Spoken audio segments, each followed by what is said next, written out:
Bom dia a todos os presentes.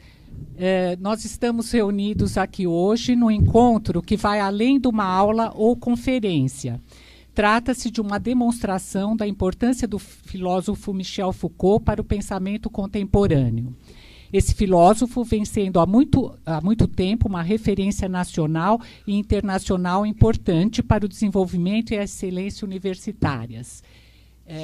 Passo a palavra agora à professora Denise Bernuzzi Santana, da Faculdade de Ciências Sociais, do Departamento de História.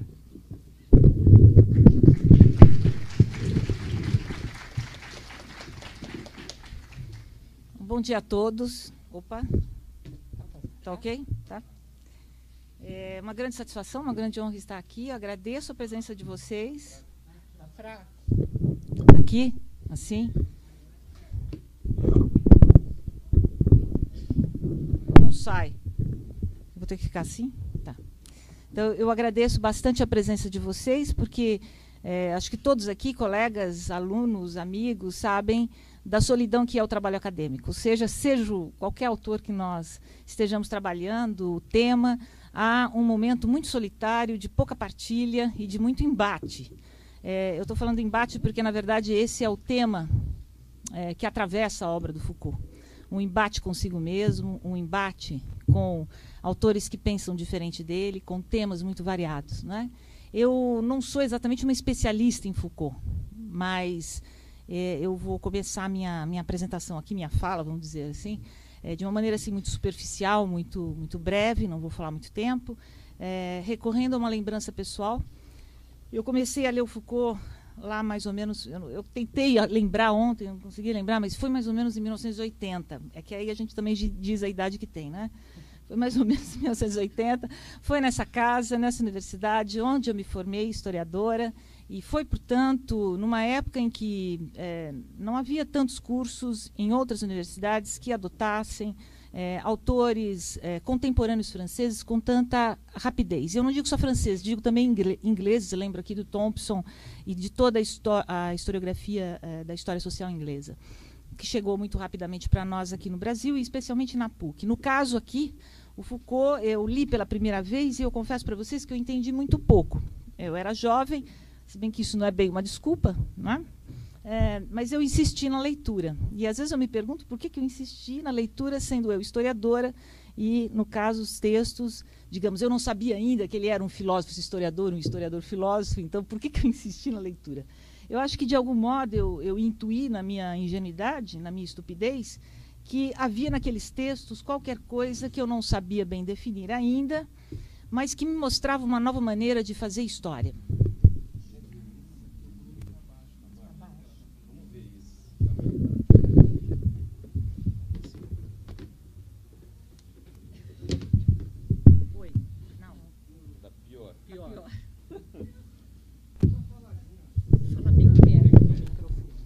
Assim, que nem cantor de rock, assim? Ok. Então, na verdade, eu intuí, já muito jovem, eu e os colegas, na época, tínhamos aquela história um pouco adolescente e muito produtiva de trabalhar em grupo, que eu acho que deveria permanecer até a idade adulta, não é? Nós intuímos que ali tinha uma maneira nova de fazer história, e não é só pela novidade, havia uma maneira de fazer história que nos perturbava, vamos dizer assim. Então, o que aconteceu? Eu fui, pouco a pouco, percebendo que as leituras, os textos do Foucault, a cada vez que eu lia, era como se eu passasse a ver num rosto familiar traços que eu nunca tinha visto antes. Então, não é que era propriamente o novo que eu encontrava ali, até porque muitos dos temas que o Foucault trabalhou eram temas já trabalhados pela historiografia, mas era a maneira de ver o tema. Então, é assim que eu digo, eu via num rosto de todo dia familiar um traço, uma potência que atravessava e que era desconhecida. Com o tempo, eu fui percebendo que isso que me capturou num primeiro momento era justamente a capacidade do Michel Foucault de realizar todo um itinerário de pesquisa e reflexão que tem como centro, e é essa a minha parte central da fala, a noção de problematização. o que, em parte, implica pensar sempre diferente do que até então pensamos. É esse o meu foco, pelo menos foi assim que eu sempre utilizei os textos do Foucault. Mas, para levar essa empreitada adiante, é preciso pelo menos duas coisas para pensar diferente do que se pensa. Primeiro, uma imensa curiosidade. E se é algo que eu admiro no Foucault, é a curiosidade, né, em primeiríssimo lugar. Ele é de uma curiosidade extrema e, junto dela, uma disponibilidade para questionar aquilo que ele sempre pensou. Ora, antes eu gostaria de lembrar que talvez a pior coisa que a gente pudesse fazer, para quem, por exemplo, está começando, ou mesmo para quem já lê há muito tempo Foucault, é supor que existe um sistema Foucault. Né? Assim, há um sistema e haveria uma chave de entendimento, uma única chave de entendimento dos textos desse pensador. Me parece que não. Quer dizer, no percurso do Foucault, que tem mais ou menos uns 40 anos, ele começa a escrever no final da década de 50, textos que foram, para mim, muito importantes, que trabalham com a história do corpo, a história da medicina, e termina em 83, ele falece em 84, então ele já está doente. Esses 40 anos, essa trajetória, o que há, na verdade, não são propriamente conflitos de ideias. Não é que o Foucault, uma ideia não batesse mais com a outra. O fato dele mudar não significa isso. Significa que ele faz diferentes deslocamentos. A palavra ele próprio usa. Ele usa muitas abordagens diversas umas das outras e temas de estudos também diferentes. Então, é impressionante essa variedade, não é, abordada e analisada por Foucault. Vai desde as instituições modernas, passa pela história da loucura, a história da clínica médica, a formação das ciências humanas, no célebre livro As Palavras e as Coisas. Alcança os estudos sobre a guerra, que, para mim, como historiadora da história contemporânea, foram fundamentais. Claro, o mais conhecido, História da Sexualidade, mas também, o que para mim foi muito importante, a história do neoliberalismo. Não é? Quer dizer, este curso do Foucault, eu mostro aqui a versão francesa, mas está traduzido em português, que se chama Nascimento da Biopolítica, foi, para mim, onde ele distingue o liberalismo americano do neoliberalismo alemão, foi, para mim, essencial para perceber a subjetividade contemporânea e a medicalização do corpo. Então, nessa trajetória do Foucault, é impressionante essa variedade que atinge também o racismo. Ele tem textos fantásticos sobre o racismo e, por fim, a ética. Então, veja, tudo isso demonstra uma enorme coragem de enfrentar temas novos e de ler autores de correntes que não necessariamente vão corroborar com aquilo que o Foucault achava. Se há alguma coisa que eu, digamos, tentei aprender com o Foucault, entre as várias formas de fazer história, é um pouco essa postura pessoal, acadêmica, de manter-me aberta ao que o outro diz, mesmo que ele diga coisas que não partilhem da minha postura política e, digamos, da minha seara. Né? Porque, senão, os nietzschianos vão ler só os nietzschianos, os marxistas vão ler só os marxistas, os deleuzianos vão ler só os deleuzianos, os thompsonianos vão ler só os thompsonianos, e assim por diante. Então, se há alguma coisa que eu aprendi com Foucault, é o confronto, a coragem, a disponibilidade e quase uma certa alegria, um certo entusiasmo do Foucault, entusiasmo quase no sentido aqui kantiano mesmo, né, de confrontar-se com outros autores, não só com outros temas, com outras posições. Não é? Então, ele sempre se interessou em pensar justamente aquilo que não lhe era confortável. E estudar, por exemplo, autores que não pensavam necessariamente como ele. No estudo aqui do neoliberalismo, ele faz uma análise muito rigorosa daqueles autores que os economistas conhecem muito bem, por exemplo, o Hayek, não é? Entre outros, francamente neoliberais. Então, se aprende com Foucault o seguinte: não é porque se estuda o neoliberalismo que se é neoliberal, não é porque se estuda a cana-de-açúcar que se fica doce. Não é? Então, isso é muito interessante. Quer dizer, claro que ele não é o único autor a nos ensinar isso. Claro que isso que eu estou falando é muito antigo. Mas foi muito interessante perceber um autor que faz isso na época contemporânea, com os desafios das celebridades hoje existentes. Eu vou voltar essa ideia no final. Então, isso exige uma boa dose de coragem, uma disponibilidade, uma energia fantástica. Eu acho que isso é que o trabalho me capturou desde o início. Não é?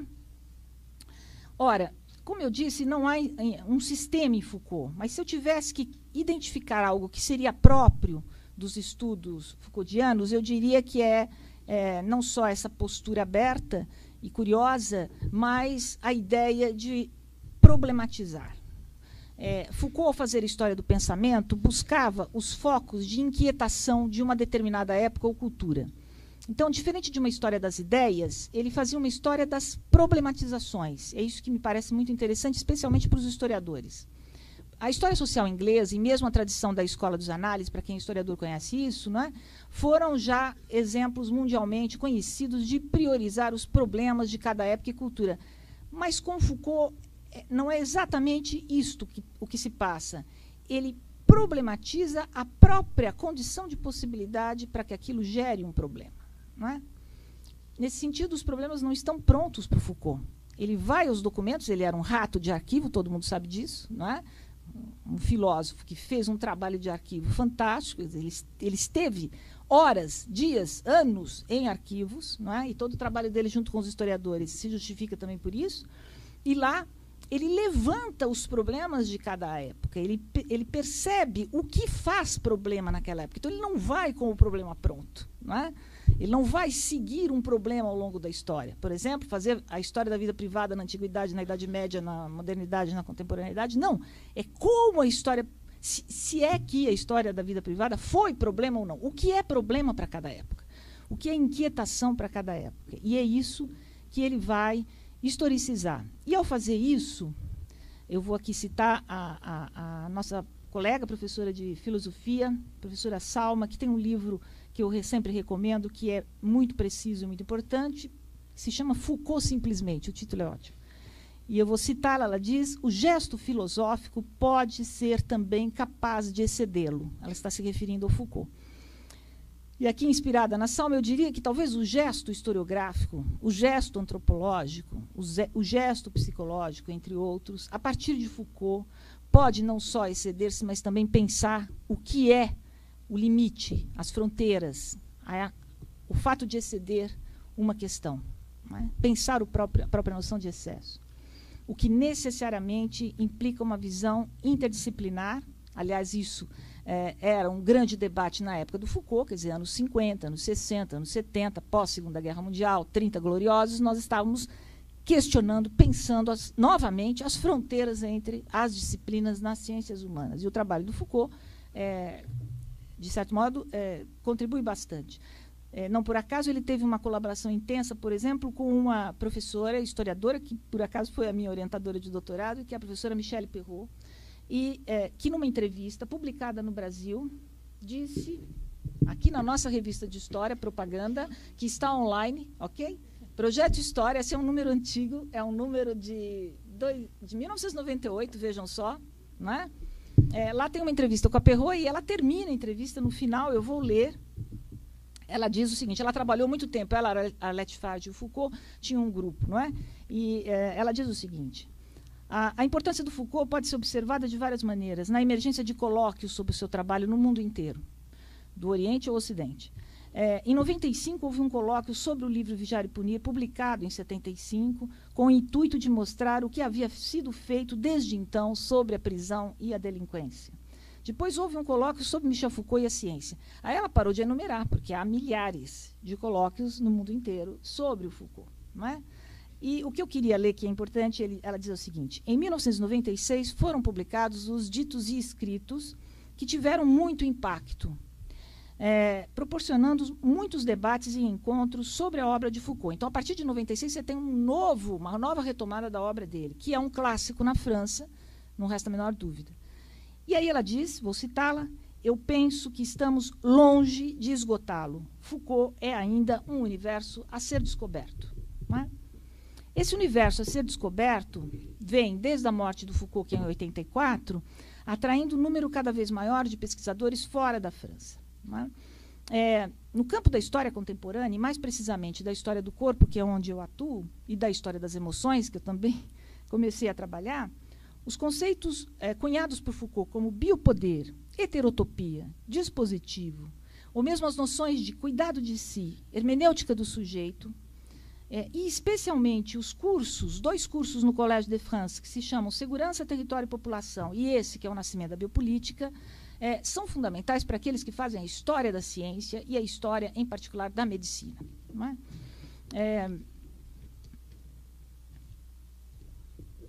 Eu vou só dar aqui um exemplo, neste livro que eu tanto gosto, que é O Nascimento da Biopolítica, que eu tanto utilizo, não é? O Foucault sublinha que a teoria, a partir da leitura, por exemplo, do Gary Becker e do Frederick Hayek, ele sublinha que a teoria do Homo economicus, nós temos a produção de um ethos neoliberal. Quer dizer, mesmo que o nosso país, por exemplo, no Brasil, não haja exatamente, totalmente um neoliberalismo, há aquilo que atravessa todo o Ocidente, que é um ethos neoliberal e que se caracteriza, a meu ver, principalmente pelo medo do fracasso.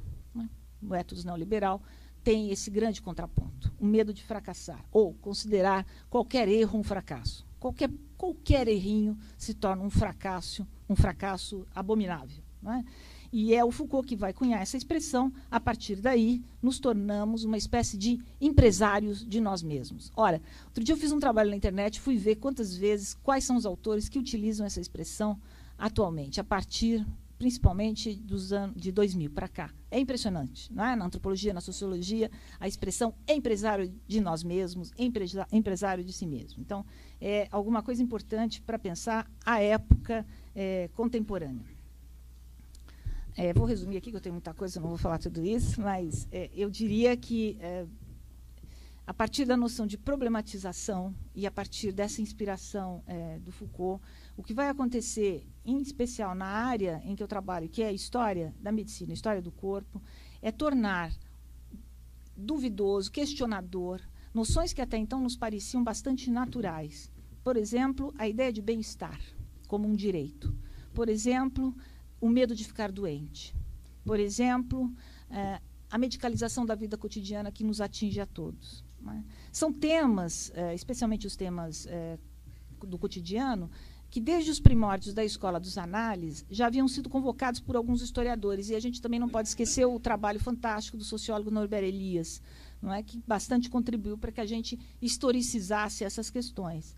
Mas, a partir do Foucault, é o domínio mesmo da história do corpo que aparece como privilegiado para os historiadores. Recentemente, no Brasil, houve a tradução desse livro, que em francês se chama Déchiffrer le corps, que é decifrar o corpo, do autor que é um dos autores das duas coleções História do Corpo, em 3 volumes, e História da Virilidade, em 3 volumes. Aqueles 3 autores, o Jean-Jacques Courtine, o Alain Corbin e o Georges Vigarelot, foram 3 estudantes na época em que Foucault lecionava no Collège de France, e hoje são autores consagrados, e este é um livro que mostra como é que decifrar o corpo e pensar com Foucault, porque é aqui que está o subtítulo, né, são temas extremamente importantes. Então, não dá para escapar a essa ideia. Não é?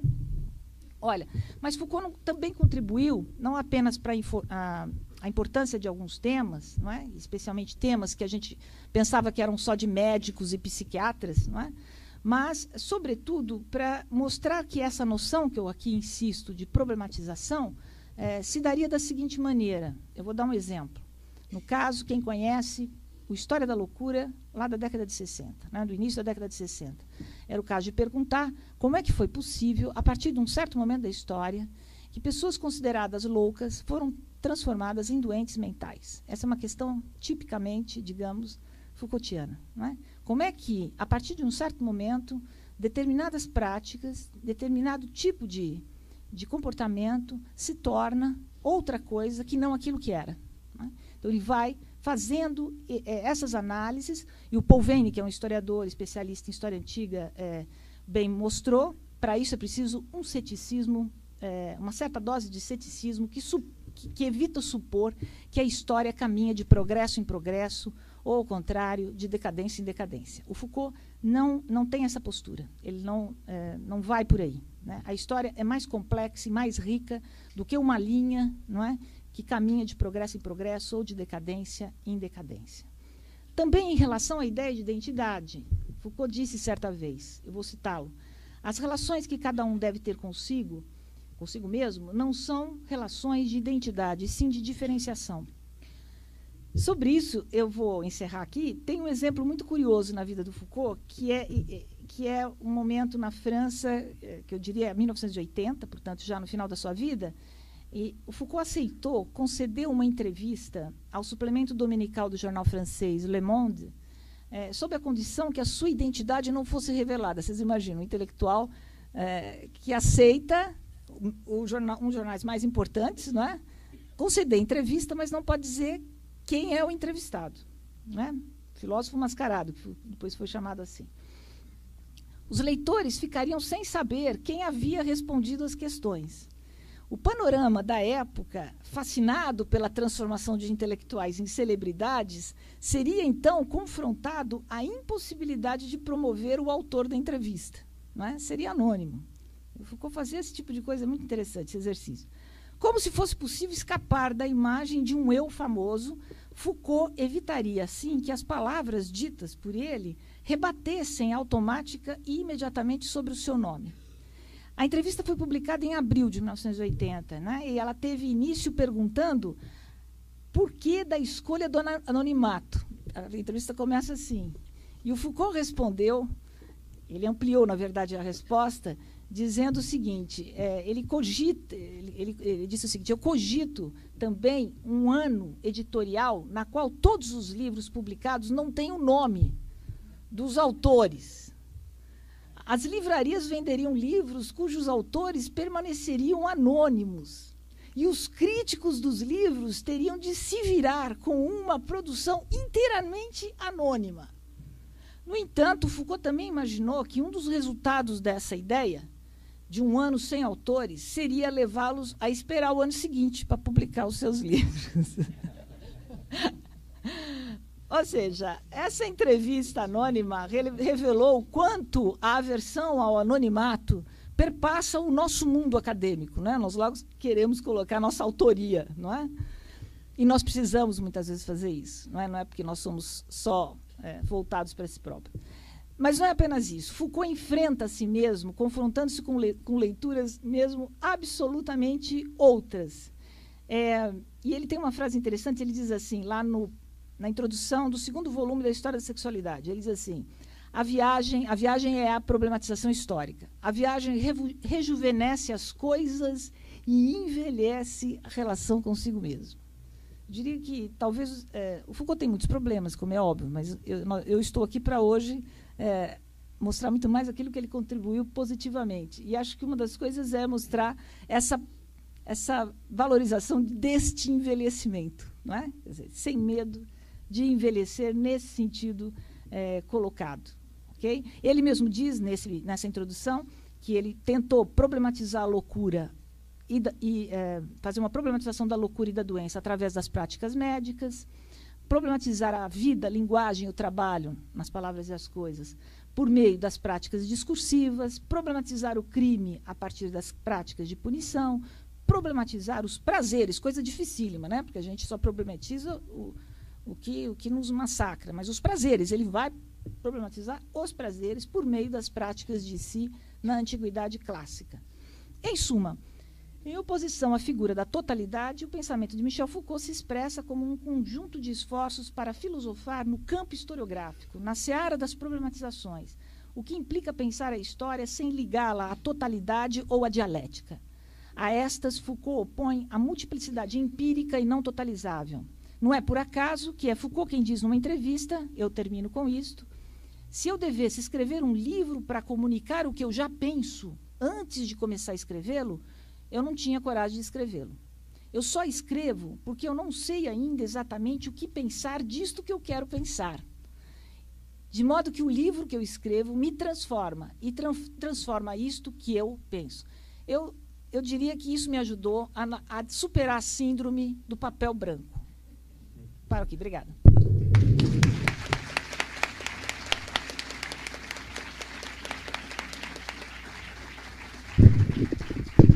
Queria pedir, por favor, se a gente abrir a janela, que está um pouco abafado aqui. Está muito abafado. Queria passar agora a palavra ao professor Márcio Alves Fonseca, diretor da FAFICLA e do Departamento de Filosofia.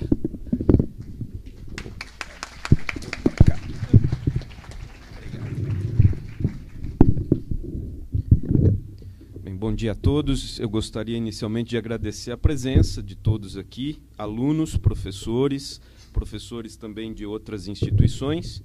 E, acima de tudo, gostaria de agradecer a iniciativa da Faculdade de Ciências Sociais de propor esse dia de estudos, de trabalho em torno do pensamento de Michel Foucault e da proposta de criação da Cátedra Michel Foucault e a Filosofia do Presente.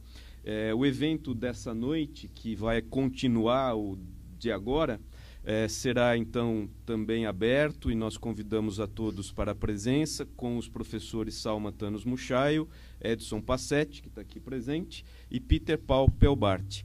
E a ideia, me parece, desse evento, e por isso que nos chama muito a atenção, é justamente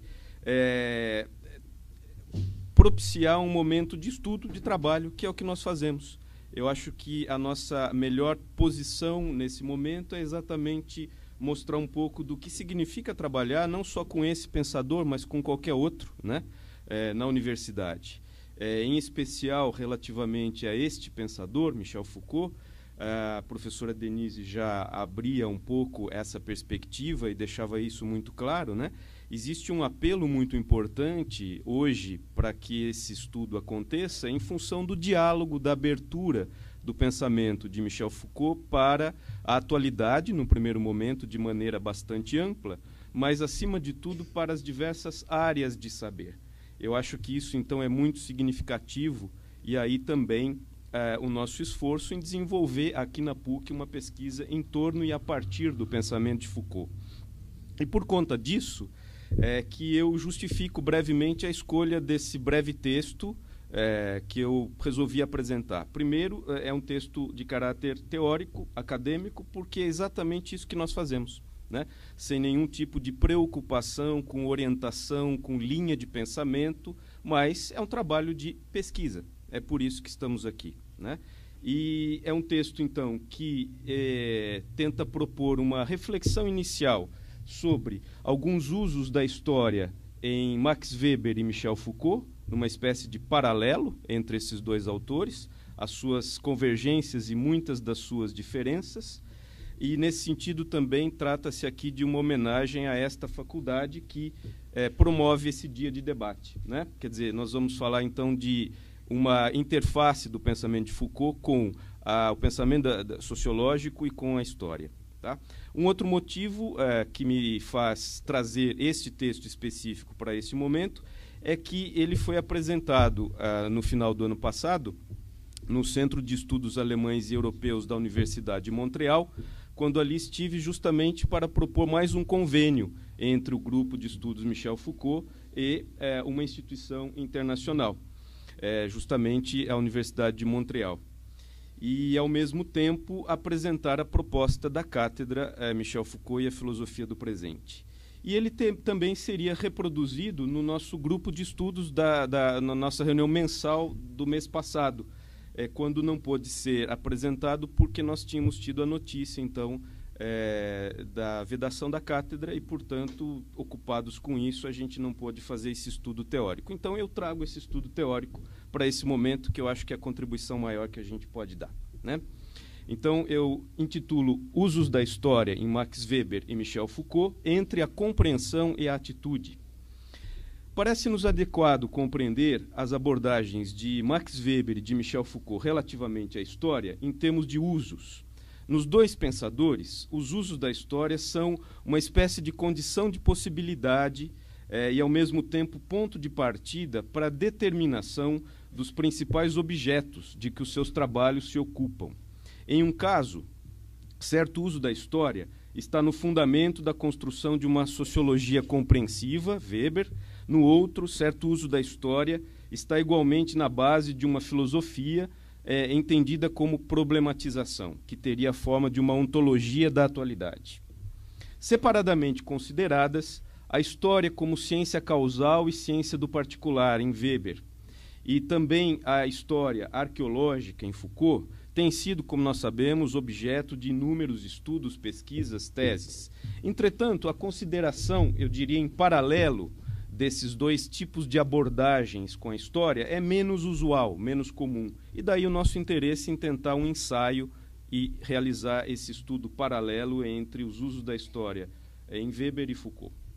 Assim, nós procuraremos esboçar aqui uma consideração como que cruzada, né, dos usos da história nos dois pensadores e, para tanto, consideraremos uma via bastante precisa, porque essa consideração cruzada poderia tomar vários caminhos possíveis. Essa via é o tema da singularidade e da particularidade.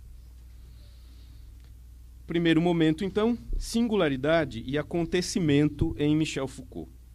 Iniciamos com Foucault. Para tanto, tomaremos como fio condutor algumas análises de Paul Veyne, historiador já citado pela Denise. Já num texto de 1978, Foucault revoluciona a história, um texto bastante conhecido, Paul Veyne mostrava que a intuição inicial de Foucault quanto à história era a rareza. Eu cito brevemente um trecho desse artigo que é muito importante. Os fatos humanos são raros, afirma esse historiador. Eles não estão instalados na plenitude da razão, há um vazio em torno deles para outros fatos que o nosso saber nem imagina. Pois o que é, poderia ser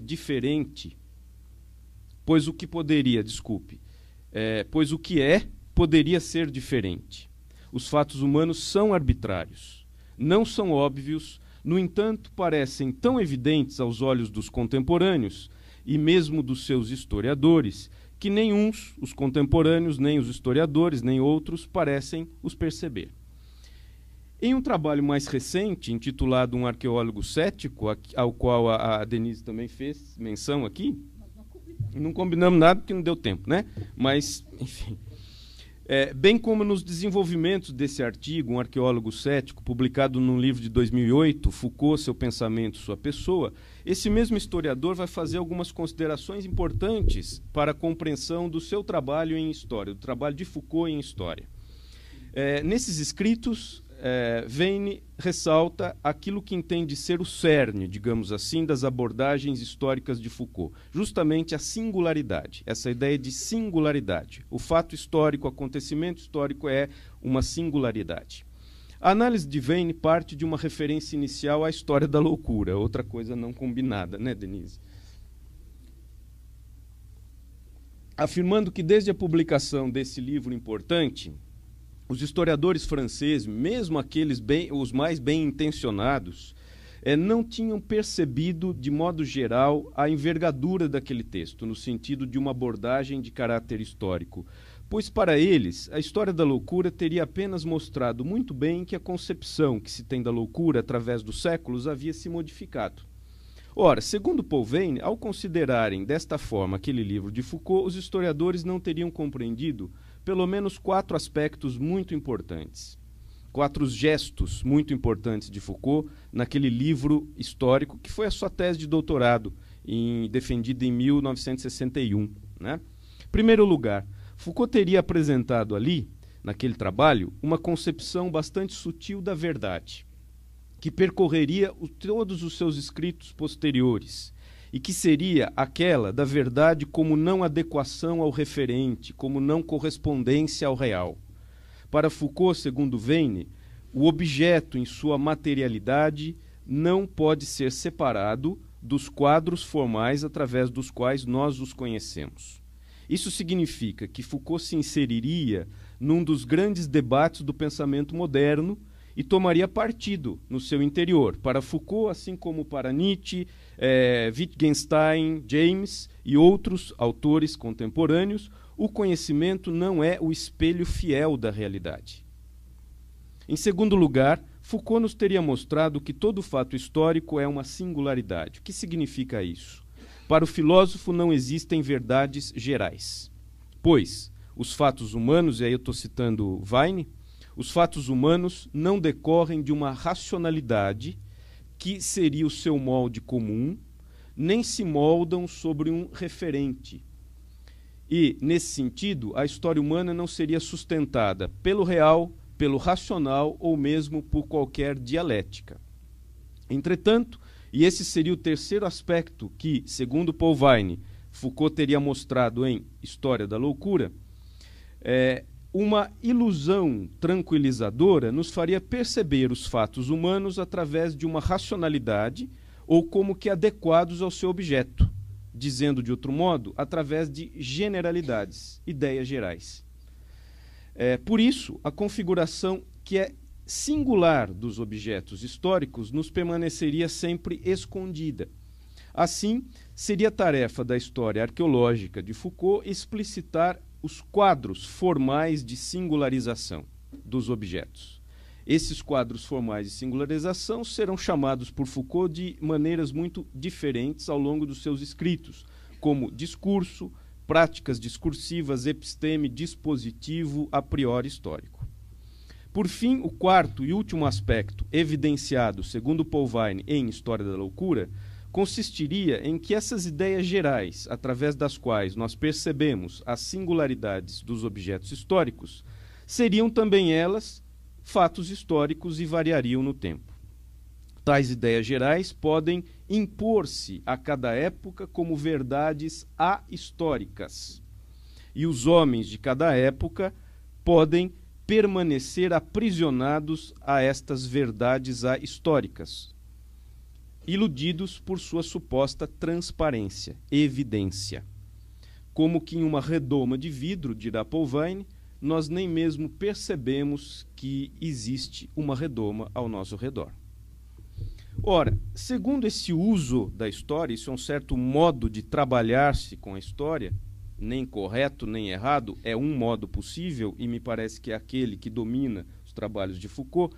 Segundo este uso realizado por Foucault da história, sintetizado por Paul Vine, o historiador vai concluir, então, que na perspectiva de Foucault, uma vez que não existem ou não existiriam verdades gerais, aquilo que os historiadores têm a fazer no lugar de explicar os acontecimentos, veja, a ideia aqui é importante, não caberia ao historiador explicar os acontecimentos, seria o seu papel de discernir e explicitar a singularidade dos acontecimentos, o seu engendramento singular. Pois toda formação histórica, seja acontecimento, seja estado, é uma singularidade que não cabe em um gênero, uma espécie, não recobre um invariante, portanto, que não tem essência. Para Foucault, todos os fenômenos são singulares. Não há fato histórico ou sociológico que não seja uma singularidade. A esta singularidade, Foucault, em alguns momentos, vai chamar acontecimentos. Nós sabemos, entretanto, que a noção de acontecimento, événement no francês, em Foucault, não pode ser tomada também no sentido usual. Não é a ideia de um mero fato que aconteceu numa determinada data. E, aliás, ele não explicita muito claramente o que entende por essa noção. No momento em que ele mais tenta defini-la, que é em A Ordem do Discurso, a aula inaugural do Collège de France, parece que ele mais complica do que explica, né? Não é material nem imaterial, não é da ordem do... não é aquela coisa lá que você... Bom, o que é isso? Mas nós temos alguns exemplos muito concretos do que esse autor entenderia por acontecimento, por singularidade histórica, que é aquele que seria o objeto privilegiado, segundo ele, dos historiadores. Por exemplo, segundo a perspectiva do filósofo, pode-se mencionar a clínica médica no final do século XVIII como condição de possibilidade para a medicina moderna, um acontecimento histórico. E é esse o estudo central de O Nascimento da Clínica, esse texto de Foucault de 1963. Assim como também Foucault entenderá como acontecimento o surgimento do homem, como sujeito empírico transcendental, doador de sentido a todas as coisas pela sua racionalidade e, por isso mesmo, condição de possibilidade da forma dos saberes que correspondem às ciências humanas. Esse é o objeto de As Palavras e as Coisas, o livro de 66. Se os exemplos de acontecimentos, então, são inúmeros, uma conceituação propriamente do que ele entende por acontecimento não vem em nenhum dos seus escritos. A esse respeito, os autores, leitores de Foucault, podem talvez nos ajudar um pouco, para que isso se torne um pouco mais preciso. Um desses autores, uma dessas autoras, é Judith Revel, que se refere a duas conotações segundo as quais a noção de acontecimento pode ser compreendida em Foucault. Segundo uma conotação negativa, Acontecimento em Foucault não é o quê? Distingue-se do quê? Dos fatos relativamente aos quais as análises históricas se contentariam em fornecer a descrição. Ele não entende esses fatos em relação aos quais a história tenta descrever como acontecimento. Não é disso que ele trata. Nesse sentido, a sua história arqueológica, a sua arqueologia, procuraria reconstruir por detrás do fato uma rede de possibilidades, de discursos, de poderes, de estratégias e de práticas para entender a singularidade daquele fato. Isso nos ajuda a entender um pouco a ideia de acontecimento em Foucault. Por outro lado, segundo uma conotação positiva, também na perspectiva de Judith Revel, o termo acontecimento em Foucault referir-se-ia a uma cristalização, uma espécie de fixação, condensação de determinações históricas complexas que ele opõe à ideia de estrutura. O seu programa seria, diferentemente de descobrir as estruturas em detrimento dos acontecimentos, realizar, eu cito essa autora, uma análise das diferentes redes e níveis aos quais certos acontecimentos pertencem. Portanto, o trabalho da arqueologia, do arqueólogo, é fazer aparecer naquilo que seria uma espécie de irrupção, de surgimento, as singularidades não necessárias que constituem os acontecimentos que nos formam tal como nós somos hoje. Essa ideia me parece central. Revel, então, Judith Revel, nos remete a um conhecido debate entre Michel Foucault e os historiadores, que tem como ponto de partida a discussão de dois textos. De um lado, uma resenha crítica de Vigiar e Punir, intitulada O Historiador e o Filósofo, escrita pelo historiador Jacques Léonard, que, após reconhecer em Foucault um historiador que os historiadores teriam até interesse em ouvir eventualmente, o compara, eu cito o Jacques Léonard, a um cavaleiro bárbaro que percorre 3 séculos a rédeas soltas. Quer dizer, a ideia aí de uma crítica a uma não metodologia sistemática enquanto historiador. Do outro lado, nesse debate, está lá um artigo intitulado La Poussière le Nuage, no qual Foucault responde às críticas desse historiador. Nesse debate com os historiadores, Foucault vai circunscrever, então, de modo um pouco mais operativo, claro, o que ele entende com a noção de acontecimento que faria sentido nos seus trabalhos da arqueologia. Na medida em que ele deixa de falar em acontecimento, ele deixa de usar esse termo, événement, acontecimento, e começa a falar de um outro termo, que é um neologismo que ele inventa na hora, que seria événementalisation, acontecimentalização. Melhor do que a gente pensar em acontecimento, que dá a ideia de fato pronto, é pensar em processo de constituição de um acontecimento, em uma acontecimentalização. Neologismo feio, mas interessante. Por acontecimentalização, ele entende, então, em primeiro lugar, uma ruptura da evidência. Acima de tudo, ruptura da evidência. Lá onde nós somos tentados a localizar uma constante histórica, um traço antropológico imediato, irrefutável, trata-se de fazer aparecer o quê? Uma singularidade. Trata-se de mostrar que, afinal, aquilo que nos parece como eterno não era tão necessário. Em segundo lugar, a acontecimentalização consistiria em reencontrar as conexões, os apoios, os jogos de forças, as estratégias que, num dado momento, formaram aquilo que funcionaria em seguida como evidência, como universalidade, como necessidade.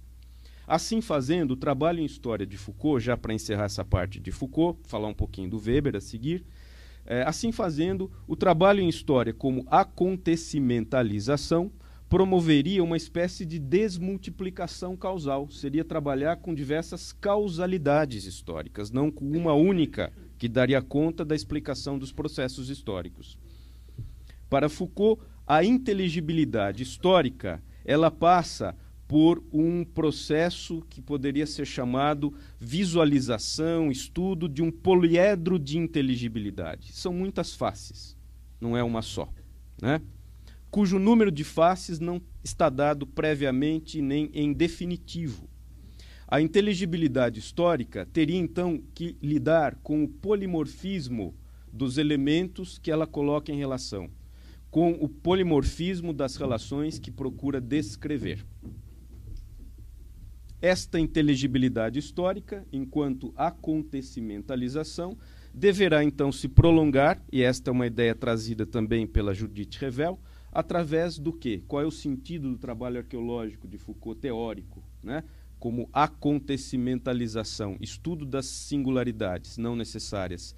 Ela deveria se prolongar, essa tarefa, através de uma acontecimentalização da nossa própria atualidade, senão ela não faria sentido. Quer dizer, o presente histórico comporta a marca, o traço, né, dos acontecimentos singulares, cuja irrupção o trabalho em história procuraria identificar. E a genealogia, o outro movimento metodológico de Foucault, parte desse passado que continua a nos guiar para interrogar acerca do presente. Né? Bem, dito isso, particularidade e causalidade em Max Weber agora. Um pouquinho mais breve. Tudo bem? Espero não cansar ninguém, né? Voltemos-nos agora para Weber. Da mesma forma como nós procedemos relativamente a Foucault, o problema dos usos da história em Weber também será pensado a partir de uma via específica que privilegia a singularidade.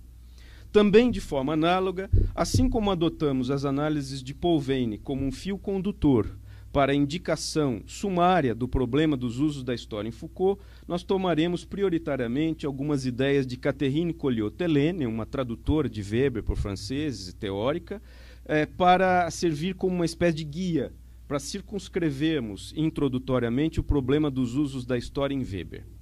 Os usos da história em Weber têm sua moldura geral delineada pelo próprio sociólogo, pelo próprio pensador Max Weber em Economia e Sociedade, ao distinguir aquele que seriam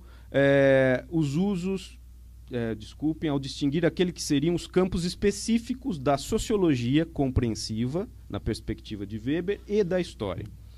No capítulo inicial já de Economia e Sociedade, os conceitos fundamentais da sociologia, eu estou falando aí para especialistas disso, né? Então peço licença para falar disso com uma certa liberdade, Weber vai afirmar que a sociologia elabora conceitos de tipos e está em busca de regras gerais do devir. A história, diferentemente, tem por objeto a análise e a imputação causal de atos, estruturas e personalidades individuais importantes para a cultura. Enquanto o campo da sociologia é delineado, portanto, na perspectiva de Weber, pelas ideias ou pelos recursos de tipos e regras gerais, o campo da história seria delineado pelas ideias de causalidade, singularidade, particularidade e cultura. Ora, a partir dessa moldura geral, as análises de Colliot-Hélène sobre o trabalho de Weber em história, considerado a partir dessa perspectiva da particularidade, são úteis. Para essa autora, a história em Weber é ao mesmo tempo, o que é relativamente difícil da gente, num primeiro momento, compreender. Ela é, ao mesmo tempo, uma ciência causal e uma ciência do particular. Ela é ciência causal na medida em que, apoiada em um aparelho demonstrativo rigoroso, a gente sabe que isso está perfeitamente elaborado em Weber, procede o quê? A imputação das causas de atos, estruturas e personalidades individuais. Busca causas. Mas ela é, ao mesmo tempo, ciência do particular, porque na medida em que seu objeto é a própria configuração singular desses atos, dessas estruturas e personalidades que compõem a vida social, é esse o seu objeto central, a particularidade.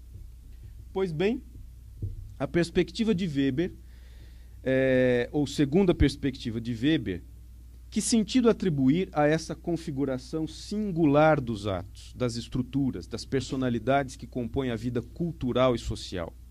Segundo a explicação de Weber, constante num texto intitulado Anticríticas, em sua resposta às críticas de Rashfal acerca do espírito do capitalismo, é um debate, né, em torno dessa obra amplamente conhecida, trata-se, Weber vai dizer na Anticrítica, ou seja, essa configuração singular dos atos, das estruturas, das personalidades que compõem a vida social, Trata-se do elemento específico de um desenvolvimento que só se produziu uma única vez.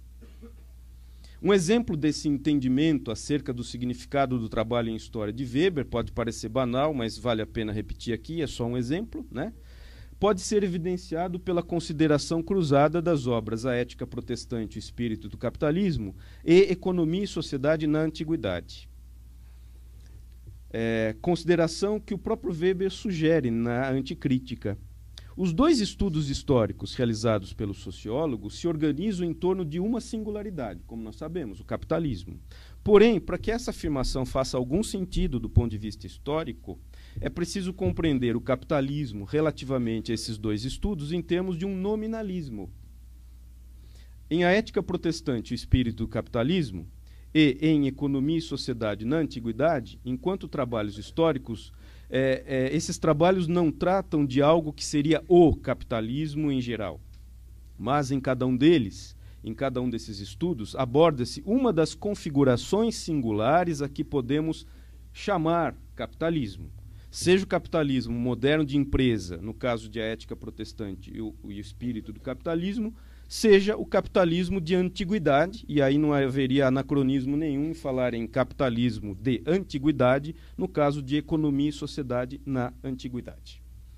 Ora, o nome atribuído ao objeto pesquisado pode ser o mesmo, mas o que importa na pesquisa histórica, considerada na perspectiva de Weber, dito de maneira muito simplificada, é a particularidade do objeto histórico estudado. Para Colliotelene, subjaz aqui, então, uma crítica importante à concepção segundo a qual o fim de toda ciência deve necessariamente levar à formulação de leis gerais. Essa crença estaria ancorada num otimismo racionalista típico do iluminismo, do pensamento do século XVIII, que nós herdamos, que teria sido alimentada por uma pretensão de um conhecimento puramente objetivo, sobre o qual se poderia construir uma empresa de dominação técnica da natureza. Weber se distancia radicalmente dessa concepção da ciência histórica. Revela-se aí uma epistemologia weberiana muito coerente, que pressupõe um vão, um hiato, um intervalo irredutível entre conceito e realidade. Por mais que o conceito busque, que nós tentemos, do ponto de vista teórico, definir a realidade na sua verdade última, essa verdade jamais aparecerá, porque ela não existe. Para bem se compreender, e eu já estou encerrando, esta forma de trabalho em história realizada por Weber, e desse modo realçar o seu traço de ciência do particular e, ao mesmo tempo, ciência causal, o conjunto que compõe a sociologia das religiões de Weber nos parece um dos recursos mais importantes. Esse corpus, composto pelos textos que vão dar origem à Ética Protestante e o Espírito do Capitalismo, os textos que compõem as anticríticas, todos esses debates de Weber com os seus críticos a essa obra, pelos estudos que integram a ética econômica das religiões mundiais, o tratado sobre hinduísmo, sobre judaísmo antigo, sobre confucionismo, pela coletânea da sociologia das religiões em economia e sociedade, enfim, tudo isso forma aquilo que nós chamamos sociologia das religiões em Weber, esse conjunto de textos pode elucidar essa ideia de que o trabalho em história weberiano consiste na ideia de que é um trabalho com a história compreendida como ciência do particular. É isso que a gente reforça, na introdução à edição francesa da Sociologia das Religiões de Weber, o Jean-Claude Passeron, um sociólogo conhecido, ele sugere que a consideração desse conjunto de estudos históricos serviria para indicar a forma própria da explicação causal em Weber, resultante de um movimento de ampliação comparativa. É por ampliação comparativa possível graças à apreensão de singularidades enquanto duas demarches, a explicação causal e a apresentação ou apreensão das singularidades constitutivas do trabalho em história realizados por Weber. Pois bem, em outros termos, resumindo um pouco essas ideias, a história em Weber só se constitui como ciência causal à condição de ser, ao mesmo tempo, uma ciência do particular. Para concluir, a história entre a compreensão e a atitude, fazendo um cruzamento muito breve entre os dois autores, né? A título de conclusão, então, dessa breve referência aos usos da história em Weber e Foucault, pensamos ser possível destacar, ainda que provisoriamente, ao menos uma importante convergência em meio a algumas diferenças nada negligenciáveis entre esses dois pensadores, relativamente aos seus usos em história. A convergência importante refere-se, como tentamos sugerir até agora, à atenção de ambos ao problema da singularidade. Mais do que atenção, Weber e Foucault se aproximam naquilo que seria uma intuição inicial e fundante relativamente ao trabalho em história, acerca da particularidade dos acontecimentos. Nesse ponto, os dois pensadores permitem que aproximemos suas abordagens históricas em função do caráter antideterminista, contingente e acontecimental da sua percepção ou concepção histórica. Entretanto, essa intuição inicial que os faz voltarem-se à particularidade é colocada em prática de modo bastante diverso. E aqui se destacam as diferenças não negligenciáveis entre os usos da história nos dois pensadores. Em Weber, a intuição acerca da singularidade histórica está orientada para a compreensão. A história em Weber é uma ciência. Seu trabalho em história parte da singularidade e procura oferecer uma explicação da mudança histórica em termos de causalidade. Por isso, a história desemboca numa sociologia e no elemento mesmo desta referência recíproca, história empírica, sociologia, esta sociologia demandará a história como seu alimento e combustível. Se, por um lado, a sociologia terá por função elaborar conceitos e regras gerais, por outro lado, essas construções abstratas possuirão um caráter instrumental, pois em Weber o conhecimento da realidade histórica concreta, na sua singularidade, permanece sendo aquilo que confere utilidade e fecundidade às construções abstratas da sociologia. Assim, a história em Weber é a forma decisiva, mas enquanto construção conceitual provisória, da compreensão do modo pelo qual nos tornamos aquilo que somos. Tem a ver com a compreensão. Em Foucault, por sua vez, a mesma intuição acerca da singularidade histórica não está orientada para a compreensão, mas para a atitude relativamente ao presente histórico. A história em Foucault não é uma ciência. Seu trabalho em história, que também parte da singularidade, não objetiva explicar a mudança em termos de causalidade. Mais ainda, o seu trabalho em história não objetiva explicar as mudanças. É certo que, enquanto estudo teórico, há um componente do trabalho histórico de Foucault que possivelmente oferece a compreensão de fatos e acontecimentos singulares. Mas, em Foucault, a intuição acerca da singularidade não se orienta para a compreensão, me parece. Ela se orienta antes, na medida em que procura explicitar a singularidade dos acontecimentos, para a tarefa de acontecimentalização do presente histórico. Entre esse esforço de compreensão tão visível no trabalho em história que realiza Weber e esse chamamento à atitude, que parece ser o cerne do trabalho em história de Foucault, parece configurar-se algo que possivelmente merecerá a atenção dos estudos que partem dos problemas colocados pelos escritos desses dois pensadores. Trata-se justamente de uma espécie de vão, né, de vazio ou de espaço a ser ocupado entre a compreensão da singularidade histórica, que a ciência histórica de Weber dá lugar, e a atitude relativamente ao presente histórico, ao qual a arqueologia e genealogia de Foucault convidam. É bem possível que neste vão, né, a ser ocupado, posto em relevo pelos usos da história realizados pelos dois pensadores, esteja situada uma das tarefas importantes do pensamento atual. É isso.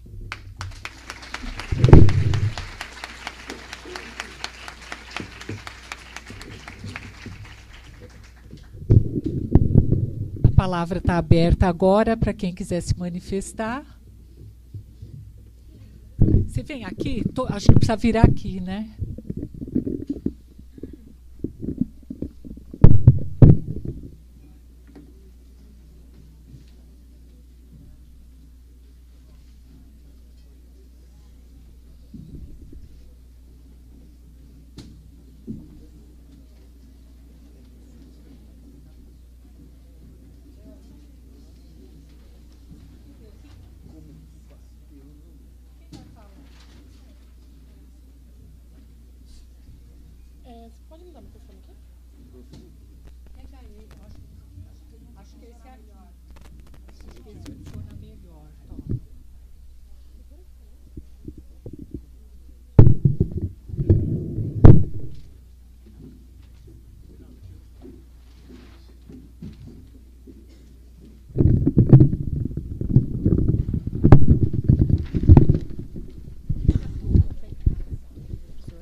Segura aqui.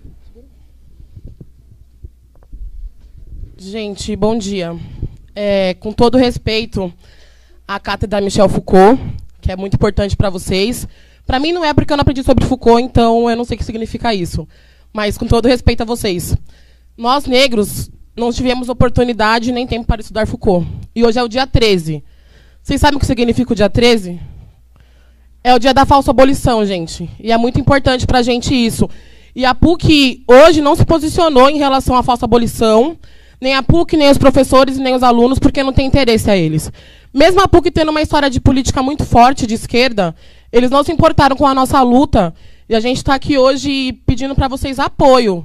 Porque hoje é o dia 13, gente. O dia que a princesinha Isabel abriu lá a falsa abolição, libertou os negros e dali eles foram direto para as favelas e para os presídios. A gente sabe bem disso, né? E a gente trouxe um texto para vocês aqui pequeno. Não quero tomar o tempo de ninguém, nem acabar com esse debate aqui sobre a cátedra de Foucault. Mas é muito importante para a gente quer dividir com vocês. Quem somos nós?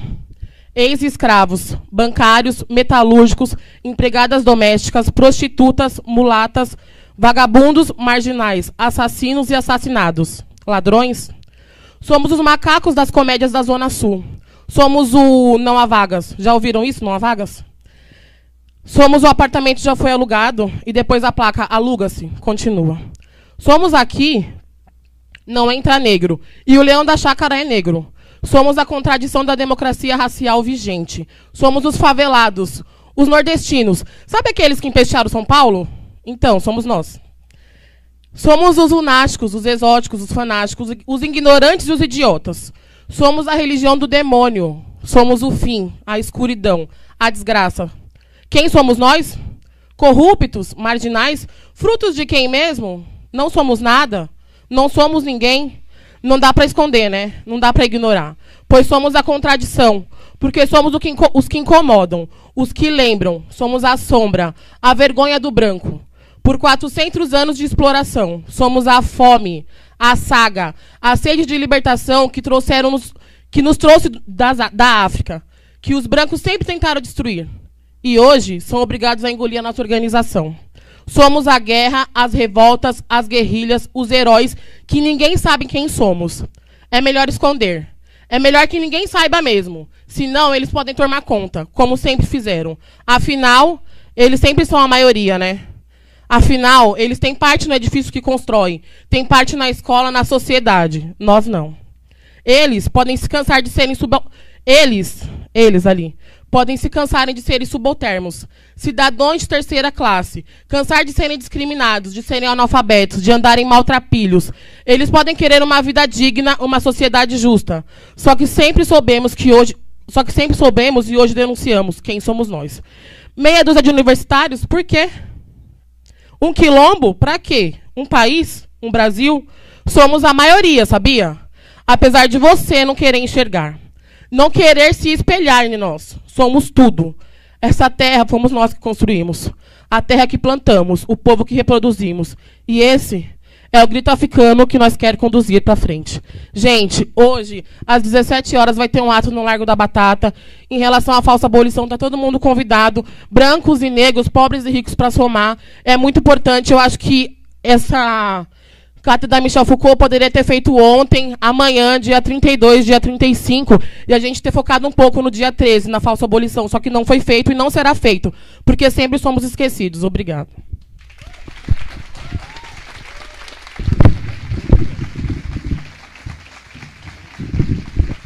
Só mais um pouquinho, gente. Aqui não dá para enxergar. Enquanto a PUC paralisa suas atividades pela cátedra de Foucault, não que não seja importante. Os negros e o povo da periferia saem às ruas contra os estragos da falsa abolição, contra o genocídio, contra a revista vexatória, contra a terceirização, contra a redução da menoridade penal e contra todos os tipos de opressões. Paralisem-se, sim, no dia 13 de maio, mas contra a falsa abolição. Obrigado. Obrigado, desculpa.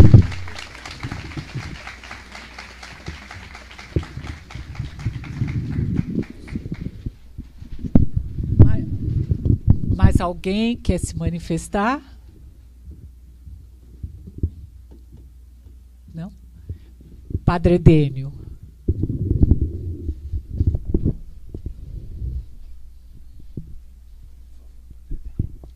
Então, um bom dia para todos, para todas, né? Primeiro eu me congratulo aqui com essa iniciativa e também com a manifestação de nossos alunos negros que estão assumindo uma causa, né? Então, eu sou padre católico, professor na PUC de São Paulo há 45 anos, né? Ocupei muitos postos aqui, né? Agora, eu não estou aqui em nome do meu departamento, mas o meu departamento é solidário. Eu estou aqui como professor da PUC de São Paulo e padre, né, que ocupou muitos postos na direção da igreja no Brasil e na América Latina. Então, eu tenho um certo conhecimento. Por exemplo, a respeito da manifestação aqui sobre o 13 de maio, eu acho que é muito pertinente, né, e realmente é uma crítica a nós e à leitura de Foucault que nós estamos fazendo. Então, é para isso que a Cátedra de Foucault existe, né? É para discutir no âmbito desse acontecimento singular de 13 de maio, né, como Foucault poderia nos ajudar a reinterpretar, né? Agora, eu venho falar também como professor de Psicologia da Religião da PUC há 35 anos, né? E como membro de um grupo que tem estudado o fenômeno religioso de todos os pontos de vista e que há 3 anos lançou um compêndio de ciência da religião que começa com abordagem epistemológica, né? A minha formação é toda ela alemã, né? Então eu não conheço muito essas discussões francesas, né? Agora, eu sinto assim que o estudo da religião, né, ele precisa conhecer Foucault, né, o estudo científico da religião, né? E o nosso compêndio, a introdução é a epistemologia e começa com uma história e uma abordagem arqueológica, né, dessa história da ciência da religião, como os alemães fizeram e inventaram, quase tudo os alemães que começam. Não à toa se tratou aqui de Max Weber, né? Então, a nós, né, interessa epistemologicamente definir a função da ciência da religião. E eu, no meu trabalho, né, também nas aulas de epistemologia que eu dou na pós-graduação, a mim me interessa fazer uma análise da religião. E aí eu acho que nós teríamos muito a debater nesta cátedra. E nós temos também muita coisa escrita. Por exemplo, sobre a questão dos negros, né? Há cerca de 40 anos atrás, né, a PUC estava muito agitada. Eu era um professor muito jovem aqui, em 1967, 68, Ato Institucional 5. Né? Então nós fizemos um projeto de universidade, né? E nós tínhamos 5 institutos aqui, desses só um subsiste, no sentido da economia neoliberal atual. Agora, nesses nossos institutos, o primeiro se chamava IPAfro, né? Instituto de Pesquisa sobre a Africanidade no Brasil. E o diretor é o fundador do Teatro do Negro no Brasil, no tempo de Getúlio Vargas, que depois se tornou senador da República e que esteve fora do Brasil e pegou as ideias sobre negritude dos Panteras Negras e quis trazer para cá. E encontrou uma resistência nos poucos negros que nós tínhamos aqui no Brasil, que se inspiravam mais na linha marxista, né? Eu acho que todo esse passado da PUC, também o momento que nos leva a escutar, a esquecer um pouco o 13 de maio, que não foi mencionado, é importante e é Foucaultiano. Agora eu vou falar como professor de psicologia. Eu tenho aqui 2 livros, né? Esse da editora Unesp, é de Silvio José Benelli, é uma tese de mestrado. E esse é a tese de doutorado no Instituto de Psicologia da USP, né? Também do Silvio. Análise psicossocial da formação do clero católico. Então, aqui se usa integralmente, né, Foucault para analisar o que aconteceu com o clero católico nesses 50 anos. E essa é uma área que eu conheço bem, porque a minha tese de doutorado, né, foi escrita no ano de 1971-72. Né? E nesta fase eu analisei a crise do clero paulista devido ao impacto das ideias do Concílio Vaticano II. É uma tese de 400 páginas, é um estudo empírico, e aí eu começava como psicólogo a ler os psicólogos e encontrava uma abordagem acrítica da realidade histórica. Eu não sou historiador. Aqui eu acho que o enfoque de Foucault está muito na linha da história, que é muito fundamental. Agora vem, né, se a gente lê aqui, é uma análise da instituição, que é uma das mais antigas do mundo ocidental, chamada clero. Isso inventado pela Igreja Católica na linha da romanidade, da Idade Média, do Renascimento, do Concílio de Trento, Concílio Vaticano I, II e hoje. Né? E esse texto ele é introduzido pelo maior teólogo da América Latina, que é João Batista Libânio, que morreu ano passado, né? E eu vou me permitir ler o que ele escreve. Né? Depois de ele apresentar o livro em 6 páginas, e ele é um teólogo profissional, reconhecido no mundo inteiro, com Leonardo Boff, é o teólogo brasileiro mais conhecido fora do Brasil. E ele termina assim, partindo de Foucault. Né? Esta tese, né, não é assim, mostra a gravidade da questão que foi abordada, com seriedade, honestidade, dentro dos limites do marco teórico assumido, que é o Foucaultiano. Não só o de Goffman, Erving Goffman, que aqui na PUC, na década de 70, nós ensinávamos para os primeiros que fizeram o doutorado em psicologia aqui na nossa universidade. Né? Então, essas coisas fazem parte da história da PUC, do pensamento crítico dessa universidade.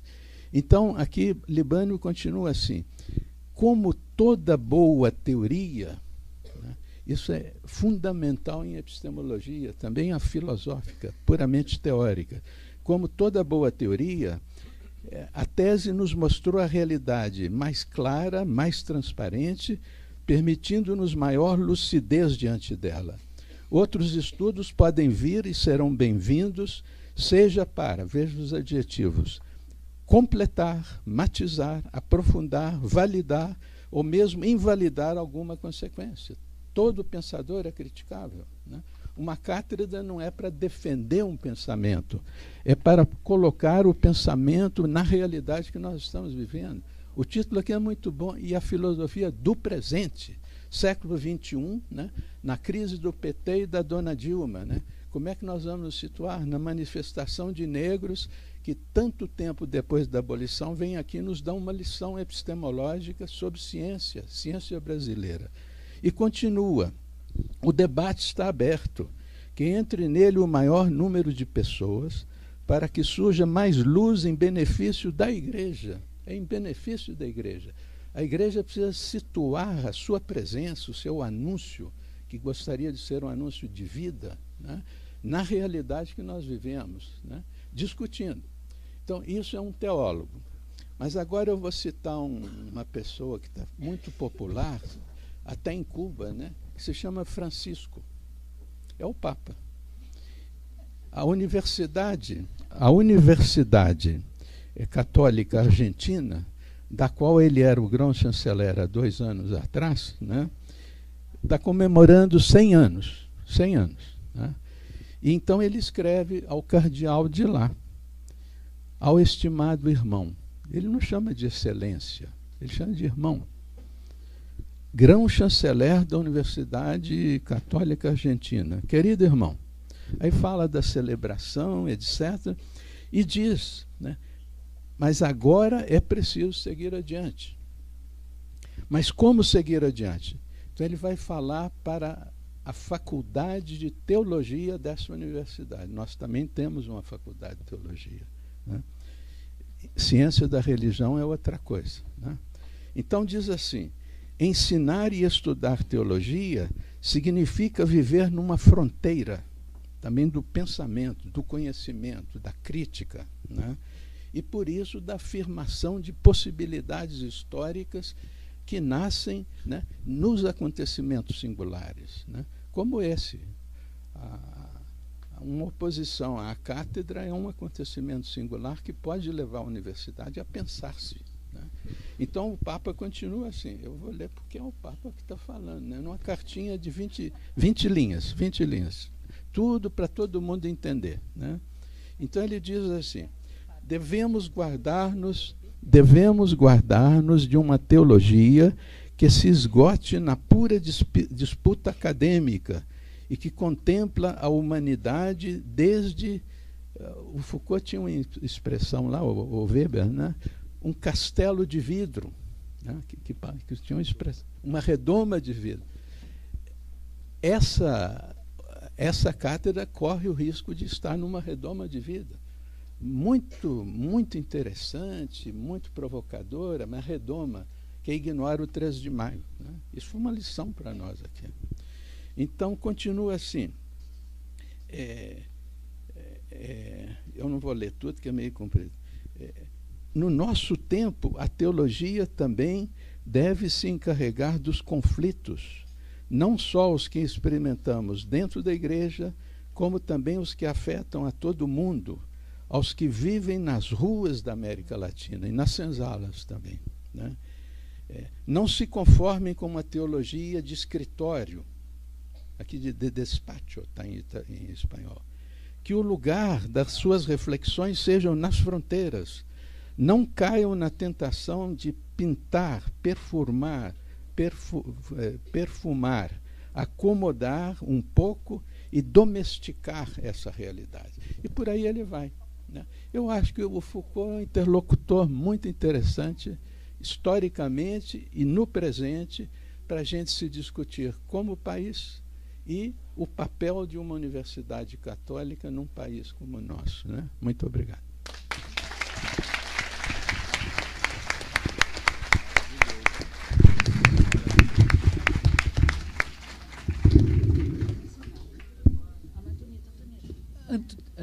Professora Antonieta, do Departamento de História. Antonieta aqui, ó.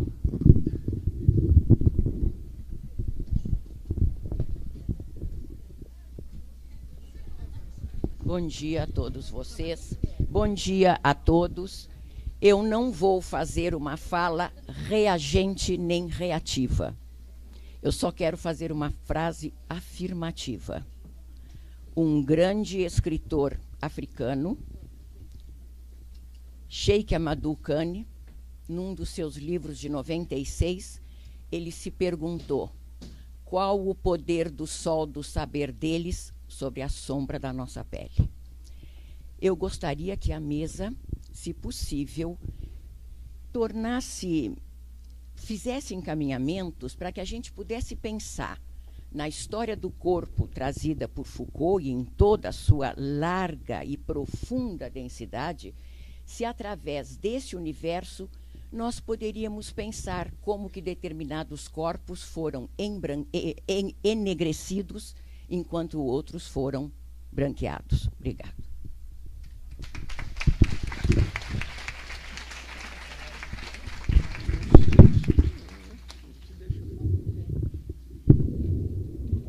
Mais alguém? Quem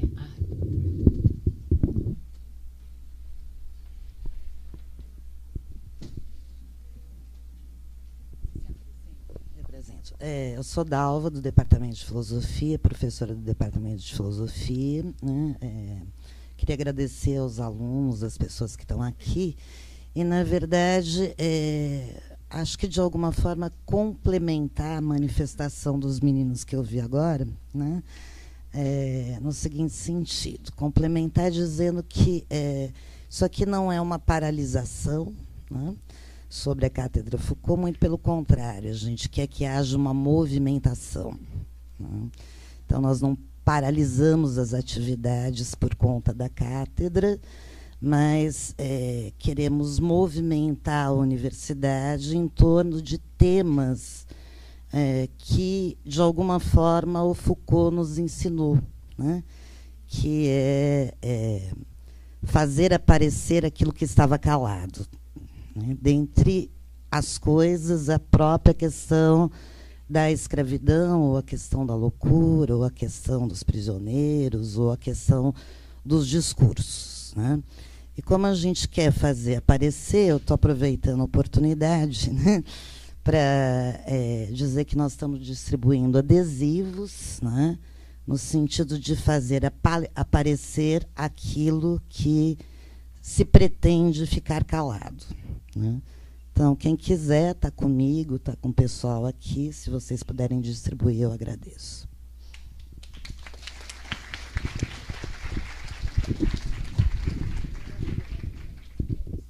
Professora Silvia.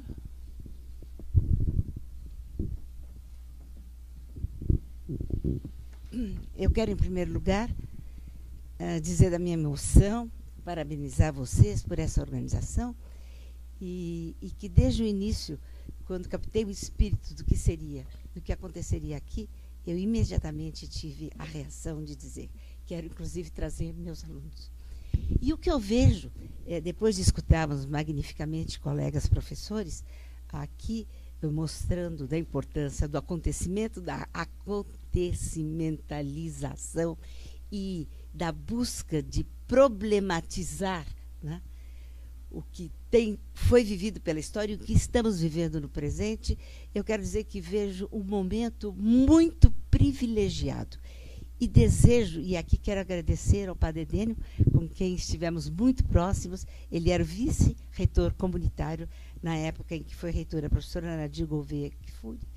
Eu fui a chefe de gabinete da reitoria naquele momento em que, inclusive, tivemos as hostilidades, como todos sabem, na década dos 70, em 1977, para precisar muito bem, da invasão, né, do coronel Erasmo Dias.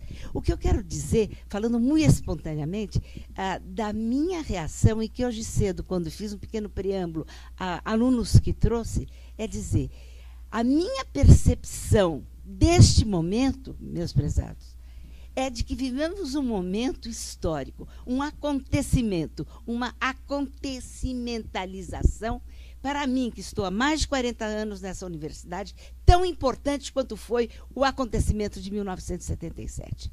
Porque eu verifico que é um momento que, se lá lutamos pela autonomia da nossa universidade, nós estamos lutando pela autonomia do pensamento da nossa universidade. Nós estamos lutando pela possibilidade, para ser bem simples, de continuar universidade, podendo se nominar desta maneira. Então, gostaria de compartilhar o que acabei de fazer. E, muito especialmente, Padre Edênio, a contribuição neste acontecimento do que você acabou de trazer foi algo assim, não dá para a gente calcular. E também quero fazer menção aos jovens, né, do movimento negro, que trouxeram esta lembrança. E tudo isso mostra o quê? Nessa acontecimentalização, que é o diálogo, que é o debate, sem medo, as pessoas se expondo, trazendo e nós buscando convergências, ciente das divergências e buscando avançar. Muito obrigada. Mais uma vez, parabéns.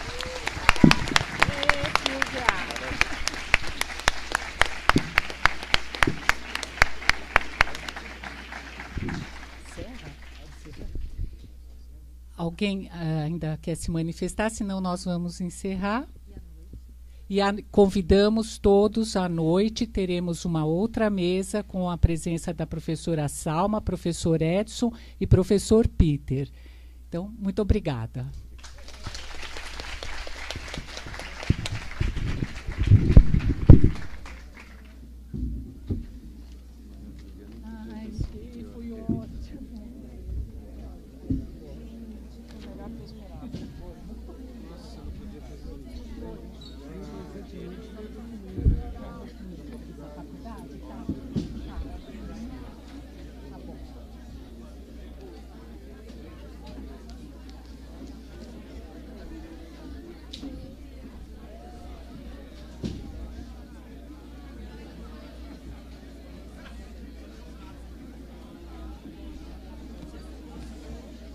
Gostei. Agora, eu não sei, a gente foi ótimo.